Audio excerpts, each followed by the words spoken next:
평강을 주신 부활의 주님, 평강을 주신 부활의 주님, 이런 제목으로 함께 은혜 나누겠습니다.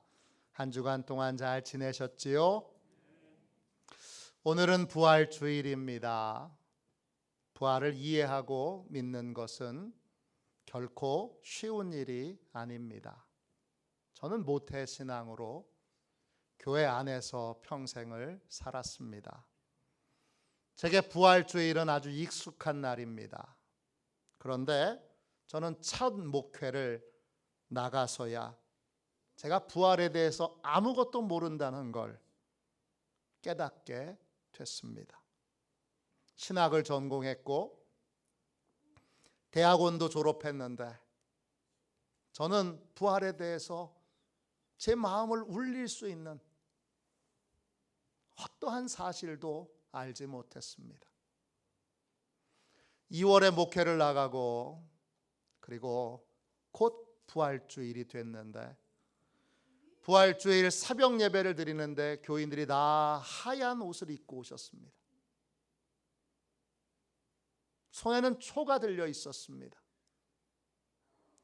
성도들과 함께 이 촛불을 켜놓고 부활절 특별 새벽 예배를 드리는데 그날따라 이상하게 제 마음에 부활에 대한 감격도 기쁨도 아무것도 없었습니다. 그날 성령님이 제게 분명히 말씀해 주셨습니다.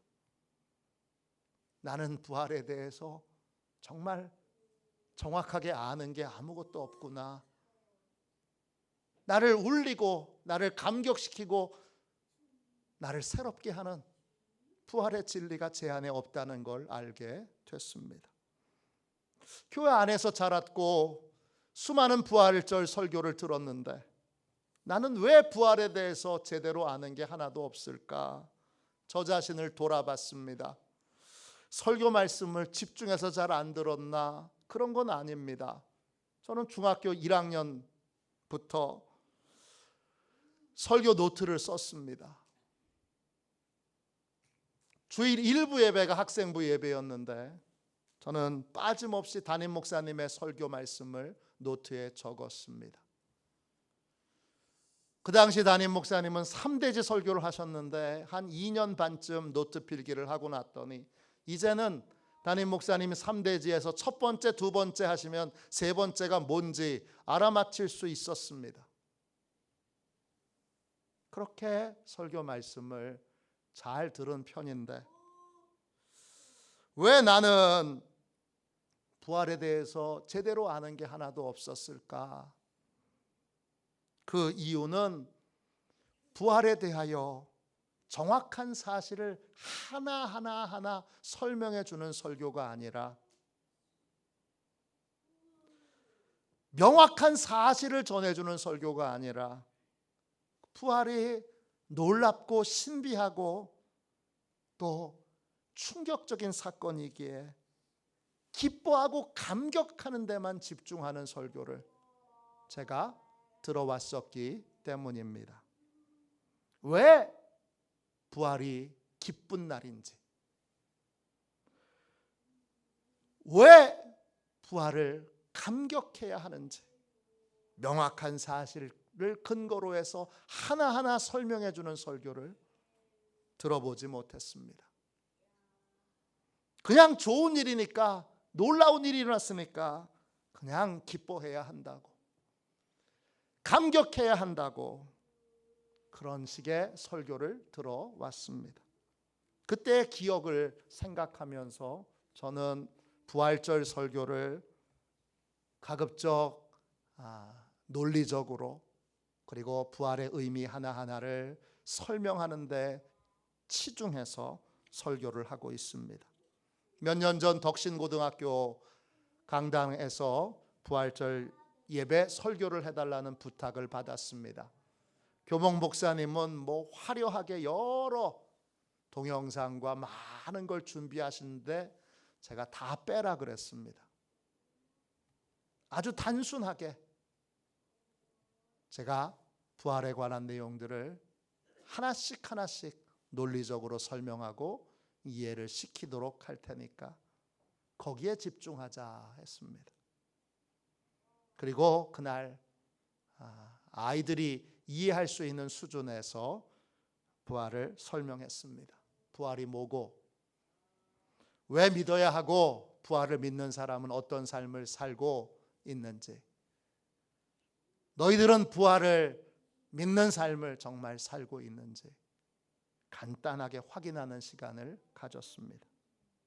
그리고 나서 여러 선생님들에게 또 학생들에게 부활에 대해서 처음으로 배웠다고 고백하는 얘기들을 들었습니다. 부활을 정확하게 이해하지 못하면 부활을 믿을 수도 없고 부활의 진짜 기쁨과 감격도 누릴 수 없습니다. 그래서 오늘도 최대한 부활의 의미를 설명하는 것과 오늘은 부활이 왜 놀라운 일인지, 왜 기뻐하고 왜 감격해야 하는 일인지에 대하여 함께 나누도록 하겠습니다. 오늘 같이 읽은 말씀은 요한이 증언한 부활 이야기입니다. 요한이 전한 부활의 증언의 가장 큰 특징은 부활이 무엇인지를 이해하는 것이 얼마나 어려운 일인가, 얼마나 은혜가 필요한 일이고 또 이것을 소화시키는데 시간이 필요한 일인가를 우리에게 알려주고 있습니다. 요한은 예수님이 부활하신 그날 당일의 일들을 새벽부터 저녁까지 소상하게 알려주고 있습니다. 안식 후 첫날 새벽 예수님의 무덤이 비었다는 사실을 발견한 사람은 막달라 마리아였습니다. 막달라 마리아는 무덤이 비어 있는 걸 알고 깜짝 놀라서 제자들에게 달려가서 제자들에게 그 소식을 전합니다. 제자들은 황급히 무덤으로 가서 무덤 안에 살펴보고 무덤이 정말 비었다는 걸 알고 깜짝 놀랍니다. 그런데 그뿐입니다.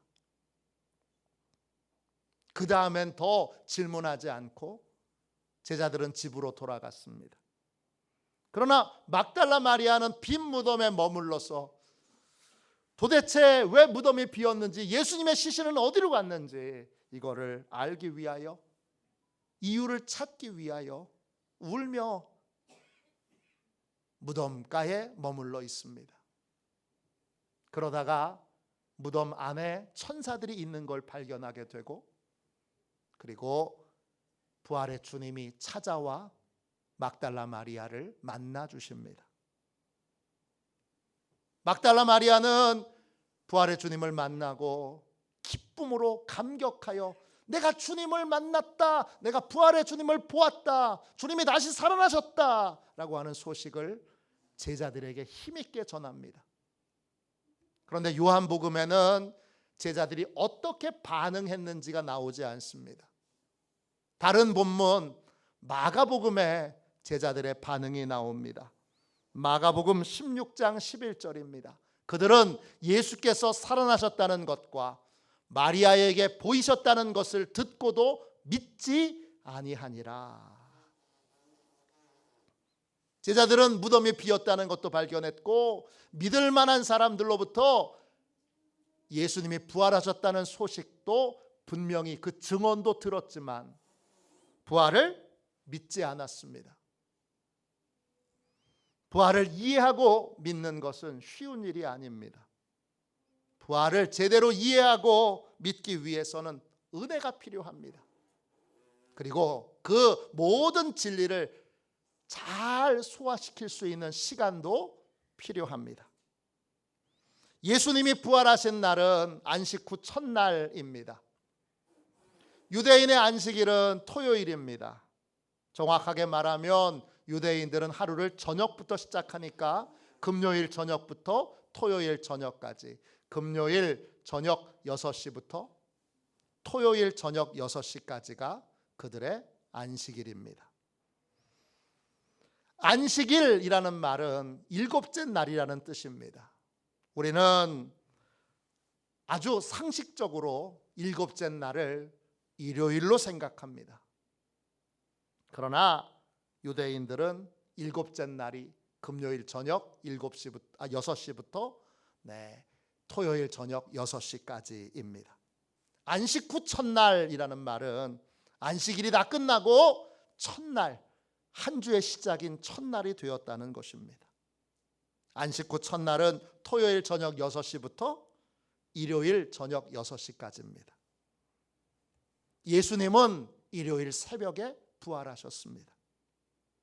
그리고 부활의 여러 일들을 제자들이 겪고 저녁이 됐습니다. 제자들이 한자리에 모였습니다.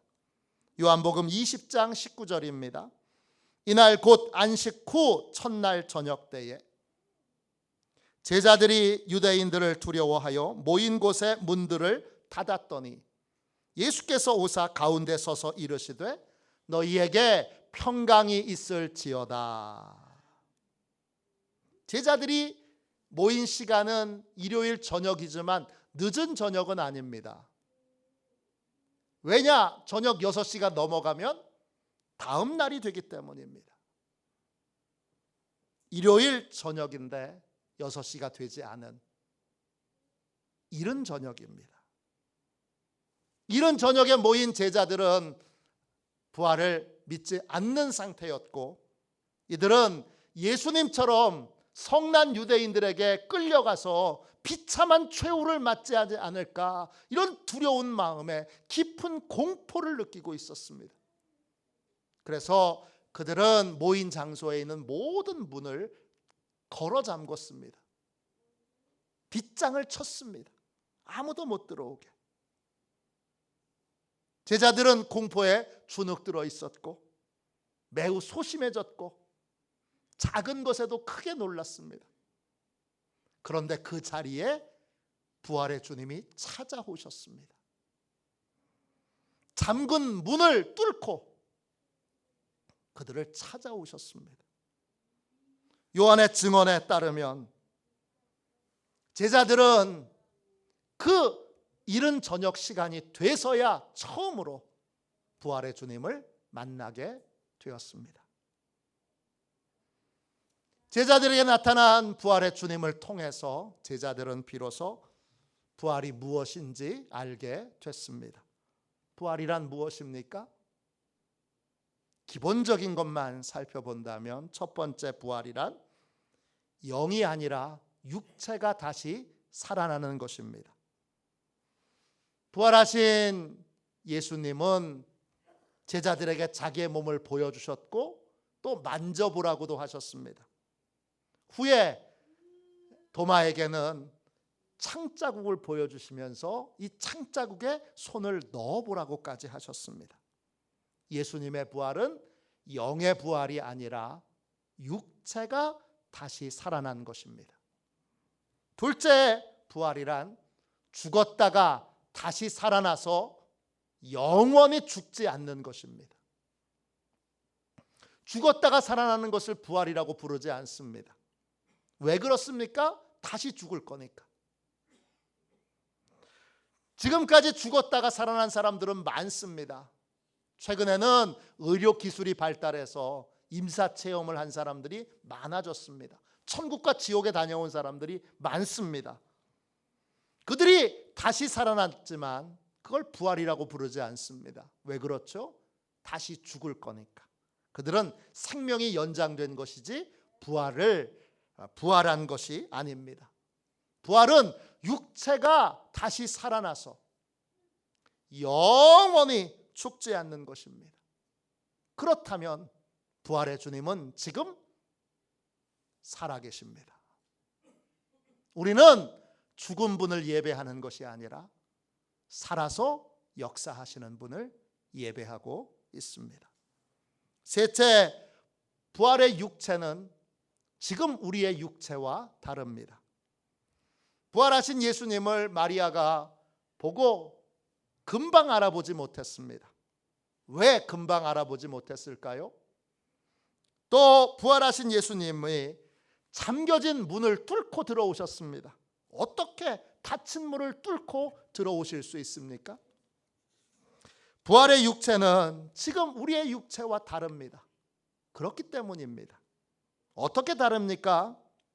부활의 육체는 썩지 않는 몸입니다. 고린도전서 15장 42절입니다. 죽은 자의 부활도 그와 같으니 썩을 것으로 심고 썩지 아니할 것으로 다시 살아나며. 부활의 육체는 지금 우리의 육체와 달리 늙지 않습니다. 낡지 않습니다. 부활은 다시 태어나는 것이 아닙니다. 부활에는 탄생과 죽음이 없습니다. 부활은 순식간에 우리의 삶에 일어납니다. 그리고 부활한 몸으로 우리는 영원히 늙지도 죽지도 않는 몸을 갖게 됩니다. 이것이 부활의 몸이고, 그 몸은 신령한 몸이기도 하고 또 하늘의 형상을 가진 몸이기도 합니다. 네 번째, 부활은 그렇다고 새로운 존재가 되는 것이 아닙니다. 부활은 전혀 다른 존재가 되는 것이 아닙니다. 부활하신 예수님은 죽기 전에 모든 기억들을 다 하고 계십니다. 또 부활의 육체에도 죽기 전에 육체에 가졌던 흔적들이 남아 있습니다. 못자국과 창자국이 남아 있습니다. 부활은 이전 생애를 산 사람이 영원히 죽지 않는 몸으로 변화되는 것입니다. 그러나 이전 생애와 전혀 상관없는 새로운 존재, 다른 존재가 되는 것이 아니라 그 존재가 영원히 죽지 않는 몸을 입고 부활하는 것입니다. 다섯 번째, 부활은 장차 우리에게 일어날 일입니다. 예수님에게만 부활이 일어난 것이 아니라 장차 모든 사람이 부활하게 됩니다. 예수님의 부활은 일회적인 기적이 아닙니다. 장차 모든 사람들이 예수님처럼 부활하게 될 것입니다. 그래서 예수님은 부활의 첫 열매가 되십니다. 고린도전서 15장 20절부터 22절까지 말씀입니다. 이제 그리스도께서 죽은 자 가운데서 다시 살아나사 잠자는 자들의 첫 열매가 되셨도다. 사망이 한 사람으로 말미암았으니 죽은 자의 부활도 한 사람으로 말미암는도다. 아담 안에서 모든 사람이 죽은 것 같이 그리스도 안에서 모든 사람이 삶을 얻으리라. 모든 사람이 그리스도 안에서 삶을 얻으리라 그랬습니다. 예수님이 부활하신 것처럼 우리도 다 부활하게 됩니다. 그런데 예수 믿는 사람의 부활과 예수 믿지 않는 사람의 부활이 다릅니다. 순서도 다릅니다. 어떤 순서로 부활하게 될까요? 고린도전서 15장 23절 24절입니다. 각각 자기 차례대로 되리니 먼저는 첫 열매인 그리스도요, 다음에는 그가 강림하실 때에 그리스도에게 속한 자요, 그 후에는 마지막이니 그가 모든 통치와 모든 권세와 능력을 멸하시고 나라를 아버지 하나님께 바칠 때라. 부활의 순서가 있습니다. 예수님이 먼저 부활하시고 그 다음에 믿는 자들의 부활이 있습니다. 그리고 믿지 않는 자의 부활이 있습니다. 믿는 자들이 먼저 부활하여 재림하시는 주님과 함께 공중에 들려져서 함께 세상을 통치하는 자로 내려오게 됩니다. 부활은 크게 두 가지가 있습니다. 예수 믿는 자의 부활과 예수 믿지 않는 자의 부활. 요한복음 5장에는 이거를 생명의 부활과 심판의 부활 이렇게 부릅니다. 사도행전에서는 의인의 부활과 악인의 부활 이렇게 부릅니다. 사도행전 24장 15절입니다. 그들이 기다리는 바 하나님께 향한 소망을 나도 가졌으니 곧 의인과 악인의 부활이 있으리라 함이니이다. 부활에는 의인의 부활과 악인의 부활이 있습니다. 의인의 부활은 예수님을 믿고 죄 사함을 받았기에 이제 죄값을 예수님이 다 치르셨기에 부활하여 영광과 상급을 받게 됩니다. 악인의 부활은 죄가 그대로 남아있기에 부활하여 죄에 따라 영원한 형벌을 받게 됩니다. 그래서 초대교회 성도들은 박해 중에도 예수님을 믿는 믿음을 포기하지 않았습니다. 왜 그렇습니까? 생명의 부활, 영광의 부활에 참여해야 하기 때문입니다. 생명의 부활, 영광의 부활이 자기들의 앞에 기다리고 있음을 알기에 그들은 영광의 부활을 소망하며 핍박과 박해와 또 순교를 피하지 않았습니다. 히브리서 11장에 보면 영광의 부활을 소망한 사람들의 삶이 소개되어 있습니다. 이들은 고문을 당해도, 조롱과 채찍을 당해도, 결박되어 옥에 갇혀도 영광의 부활에 대한 믿음과 소망으로 그것을 견뎌냈습니다. 심지어는 돌에 맞고 톱으로 켜는 고문을 당해도, 각종 시험과 칼로 죽임을 당해도 그들의 태도는 바뀌지 않았습니다. 이들은 믿음을 지키기 위해 삶의 터전에서 쫓겨나고 궁핍과 환난과 학대를 받아도, 또 평생 삶의 자리에서 쫓겨나 광야에서 떠돌고 산과 동굴과 토굴 속에 살아도 이들은 영광의 부활에 대한 소망으로 넉넉하게 그 모든 것들을 이겨냈습니다. 히브리서 11장에는 이런 표현이 나옵니다. 구차히 피하지 않았다 했습니다. 구차히 이 고문을 피하게 해달라고 구걸하지 않았다 했습니다. 이들은 더 좋은 부활, 영광의 부활, 생명의 부활을 위해 기꺼이 자기의 생명을 하나님께 드렸습니다. 히브리서 11장은 믿음의 장입니다. 히브리서 11장은 이런 사람들을 가리켜 믿음의 사람들이라고 부릅니다. 그럼 부활이 왜 기쁠까요? 여러분, 부활이 왜 기쁘죠? 제자들은 왜 기뻐했죠? 도대체 뭐가 기쁜 겁니까?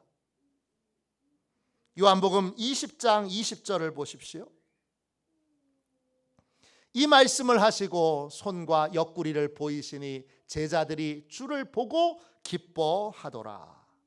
부활의 주님이 제자들을 찾아오셔서 너희에게 평강이 있을지어다 그렇게 말씀하셨습니다.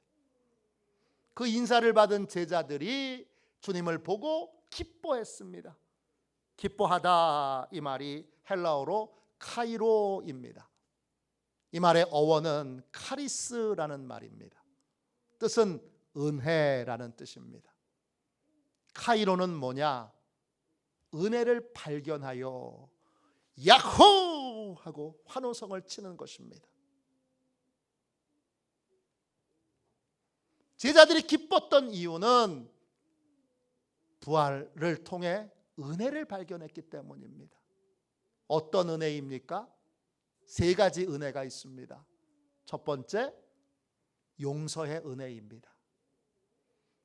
너희에게 평강이 있을지어다 라고 하는 이 인사는 용서받은 자에게 하는 인사입니다. 회개하지 않은 자에게는 이런 인사를 하지 못합니다. 주님은 제자들을 용서받은 자로 선포하신 겁니다. 19절 말씀을 다시 읽어보겠습니다. 이날 곧 안식 후 첫날 저녁 때에 제자들이 유대인들을 두려워하여 모인 곳의 문들을 닫았더니 예수께서 오사 가운데 서서 이르시되 너희에게 평강이 있을지어다. 평강이 있을지어다 이 말은 용서의 선포입니다. 죄는 크게 두 가지 종류의 죄가 있습니다. 예수 믿지 않는 자들의 죄가 있고 예수 믿는 자들의 죄가 있습니다. 예수 믿지 않는 자들의 죄는 가장 큰 죄가 예수 안 믿는 죄입니다. 이들은 하나님의 구원의 방법을 멸시하는 죄가 있습니다. 스스로 자기 힘으로 구원받을 수 있다는 교만의 죄도 있습니다. 자신이 죄인임을 알지 못하는 무지의 죄도 있습니다. 또 자신의 죄인임을 감추고 숨기는 거짓의 죄도 있습니다.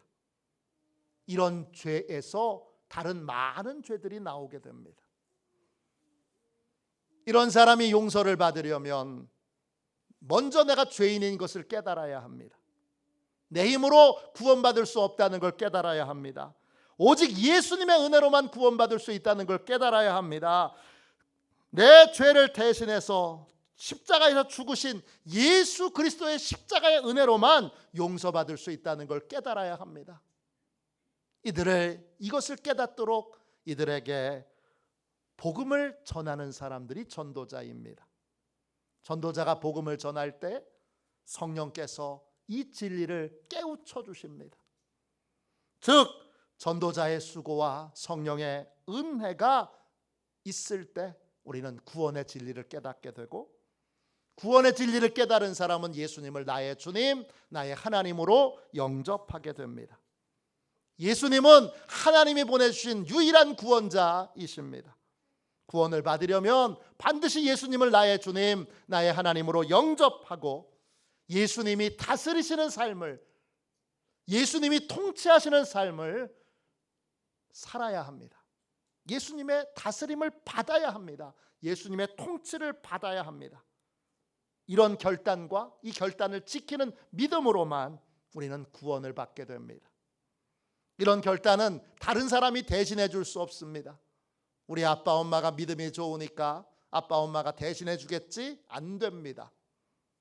반드시 내가 해야 됩니다. 내가 이런 결단을 한 적이 없고, 내가 이런 결단으로 예수님을 나의 주님, 나의 하나님으로 영접한 적이 없다면 여러분은 구원받지 못했습니다. 반드시 내가 결단하여 예수님을 영접해야 되고 예수님의 다스림을 받아야 합니다. 그럴 때 죄 용서함을 받고 구원을 받게 됩니다. 그런데 예수 믿고 나서도 죄를 저지를 수 있습니다. 예수 믿는 사람도 죄를 짓나요? 네, 죄를 짓습니다. 명백하게 죄를 짓습니다. 어떤 죄입니까? 예수님과 관련된 죄들입니다. 예수님의 다스림을 받지 않은 죄, 예수님과의 교제가 끊어진 죄, 예수님과 살아있는 교제를 나누고 있지 않으면서 이미 죽은 관계로 살면서도 살아있는 관계를 맺고 있는 것처럼 외식한 죄, 주님을 부인한 죄, 주님께 불순종한 죄, 주님을 떠난 죄 등등이 있습니다. 구원받은 자의 모든 죄는 다 주님과 관련되어 있습니다. 부활의 주님을 만난 제자들은 어떤 죄를 저지른 사람들입니까? 예수님을 믿지 않는 사람들의 죄입니까? 아니면 예수님을 믿는 사람의 죄입니까? 명백하게 이들은 예수 믿는 사람들이었고 예수님을 따르는 사람들이었고 예수님을 따르기 위해 자신의 모든 것들을 버린 사람들입니다. 이들의 죄는 예수 믿는 사람들의 죄입니다. 이들은 주님의 다스림을 받지 않았고 죽음이라는 공포 때문에 예수님의 제자의 삶을 포기하고 예수님을 부인했고 예수님을 배신했고 예수님을 떠났습니다. 죄를 저지른 이 제자들을 부활의 주님이 찾아오셨을 때 그들에게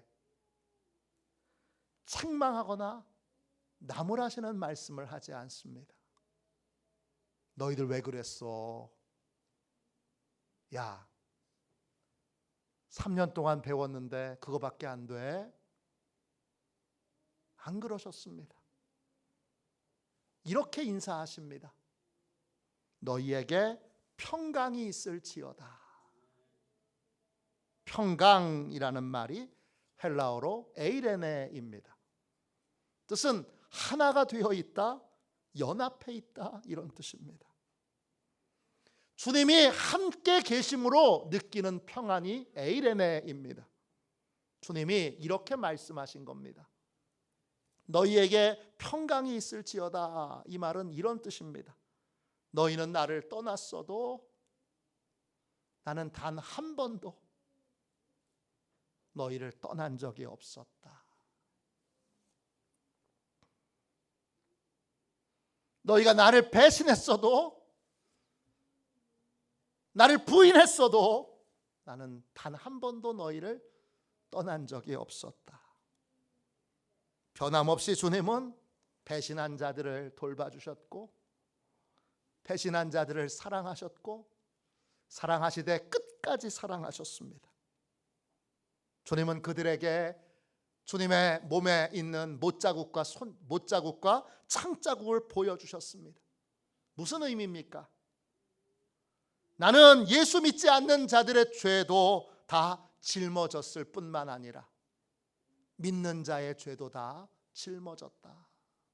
나는 제자들 너희들의 죄도 다 짊어졌다. 이런 뜻입니다. 그때까지 제자들은 예수 믿지 않은 것에 대한 회개만 있었고 믿는 자로서의 회개가 없었습니다. 그들은 예수 믿고 나서 지은 죄에 대해서는 자신이 오롯이 다 책임을 지고 짊어져야 하는 줄 알았습니다. 그런데 주님의 용서는 예수 믿지 않는 자에게만 국한되지 않고 예수 믿는 자가 저지른 죄에 대해서도 주님은 그 죄를 다 짊어지셨고 그 죄값을 다 십자가에서 치르셨습니다. 그래서 부활의 주님을 만난 제자들은, 죄짐에 눌려있던 제자들은, 주님의 제자로서의 삶에 실패한 제자들은, 믿음의 삶에 실패한 제자들은 주님의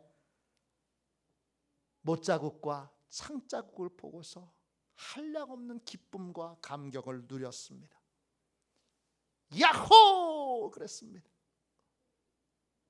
믿는 자의 죄도 용서하셨구나. 부활은 용서받은 날입니다. 믿지 않아서 저지른 죄뿐만 아니라 믿기로 결단한 다음에 결단을 지키지 못하고 믿음의 삶을 살지 못하고 주님과 살아있는 관계를 맺지 못하고 죽은 관계로 있으면서 그것도 알지 못하는 모든 인생들의 죄를 주님이 용서하셨습니다. 그 죄값을 다 지불하셨습니다. 다 끝났어, 다 갚았어. 그게 부활입니다. 두 번째, 평강의 인사에 담긴 은혜는 어떤 은혜입니까? 최후 승리에 대한 확신입니다. 부활의 주님을 만나기 전까지, 부활의 주님이 주신 평안의 인사를 듣기 전까지 제자들은 예수님의 생애가 십자가의 비참한 죽음으로 끝난 것에 대해서 절망하고 있었습니다. 나의 최후도 저런 끔찍한 실패의 죽음인가? 그런데 부활의 주님을 만나고 나서 십자가의 죽음이 끝이 아니고 믿는 자의 최후는 영광의 부활에 참여하는 것이라는 걸 알게 됐습니다. 그래서 주님처럼 부활하여 이제 하나님 나라에서 영원히 왕노릇할 것을, 영광의 부활에 참여할 것을 제자들이 죽음을 넘어 보게 됐습니다.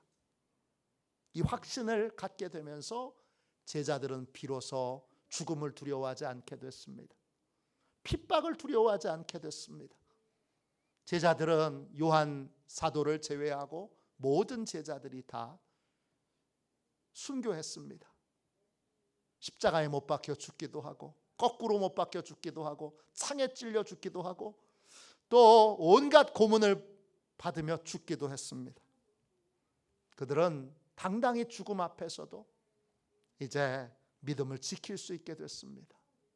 왜? 영광의 부활을 볼 수 있게 됐으니까. 이들은 각양의 끔찍한 고문과 핍박 중에도 당당하게 믿음을 지킬 수 있는 사람이 되었습니다. 마지막 세 번째로 평강의 인사에 담긴 은혜가 어떤 은혜입니까? 세 번째, 동행에 대한 확신입니다. 에이레네, 나는 영원히 너하고 함께 있을 거야. 네가 떠나도 나는 너를 떠나지 않을 거야. 네가 배신해도 나는 너를 떠나지 않을 거야. 제자들은 평강의 인사를 듣고 늘 영원히 주님이 나와 함께 하신다는 확신을 갖게 되었습니다. 부활의 주님이 언제 어디서나 믿는 자들을 떠나지 않으시고 늘 함께 하시며 힘주시며 은혜를 주시며 보호해 주신다는 걸 알게 됐습니다. 세상 끝날까지 내가 너희와 항상 함께 있을 것이다. 이 확신으로 나는 주님이 함께하는 사람, 나는 기적의 주님이 함께하는 사람, 나는 능력의 주님이 함께하는 사람이라는 확신 가운데 삶을 살게 됐습니다. 이것이 부활의 기쁨이고 이것이 부활의 감격입니다. 여러분은 부활을 분명히 믿습니까? 기독교는 부활의 종교입니다. 기독교는 예수님이 부활하신 날을 예배의 날로 정했습니다. 무식한 사람들이 성경에 토요일이 안식일이니까 안식일에 예배를 드려야 한다고 그렇게 떠드는, 정말 성경을 일도 모르는 인간들이 그렇게 주장합니다. 이단들이 그렇게 주장합니다. 여러분, 우리의 예배의 날은 부활의 날입니다. 우리는 일주일마다 매주마다 부활절을 지냅니다. 부활절은 오늘 하루가 아니에요. 52주가 다 부활절입니다. 그 부활절 날 우리는 예배의 자리에 나와서 부활의 은혜를 깨닫고 또 부활의 증인으로서 다시 한번 세상으로 파송되는 그러한 시간을 갖게 됩니다. 그러면 나머지 월요일부터 토요일까지는 부활의 증인으로서의 삶을 삽니다. 다시 주일이 되면 또 부족했던 거, 모자랐던 거 주님 앞에 가서 용서받고 부활의 은혜를 깨닫고 다시 부활의 증인으로 파송됩니다. 우리는 이렇게 일주일 간격으로 삶을 사는 그리스도인입니다. 1년은 어떻게 삽니까? 교회력으로 보면 두 개의 큰 기둥이 있습니다. 성탄절과 부활절입니다. 성탄절을 보내고 나서 부활절까지 우리는 예수님이 나의 주님이심을 인정하고 고백하는 예수님이 주인 되신 삶을 삽니다. 그리고 부활절을 보내고 나서 다시 성탄절이 올 때까지 우리는 부활의 증인의 삶을 삽니다.